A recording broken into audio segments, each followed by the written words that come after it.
Congress in the 25th District, which includes all of Santa Clarita. It goes up to the Antelope Valley, Palmdale, half of Lancaster, and goes down to half of Simi Valley as well. It's really great to see so many younger people here. I'm a younger person. I graduated from college, 10, 11 years ago. And I just heard a statistic the other day, 59% of people in their 20s or below don't vote. And that's a real problem. And it's no surprise then that you have people in elected office who don't seem to be listening to the concerns of the younger generation. Because they're listening to their bigger donors and the frequent voters, and those aren't the under 29-year-old group. And so I went to UCLA, I went to Yale Law School, I worked for a federal judge.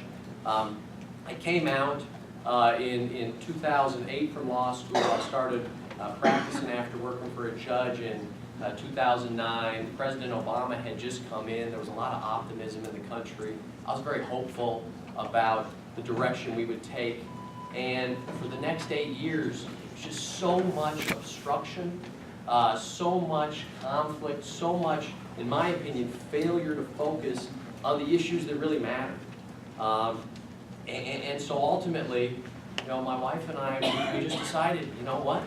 Instead of getting disillusioned and disengaging from the process because we're so frustrated with what's going on, let's get up and try to do something about it. Let's step up and try to take back one of these seats, one at a time. That's all we can do. And get somebody in office who's going to focus on some of the issues that matter to us and to younger people. And so, for me, that includes, total and complete women's equality. Because for me, when women thrive, America succeeds. And right now, we don't have paycheck fairness. We don't have equal pay for equal work. We have far too much discrimination allowed in the workplace. And we have too many politicians on a regular basis trying to make healthcare decisions for women and their families, and that's wrong. We aren't, with our elected officials, taking a real leading role at combating climate change. I know some of the 80-year-olds in office might not be worried about the planet we have 50 years from now, 60 years from now, 100 years from now, but I am. And we need to start taking steps to combat this, to make sure we have a cleaner, healthier planet for us, for our children, and for our children's children. And it's not just the right thing to do to preserve our planet, but there's a lot of opportunity here for jobs. We can be the leader in the clean energy economic boom right here in our community as we go forward, creating a lot of new and great jobs that all of you can go into. And we need to work towards that. We need complete equality for who you love.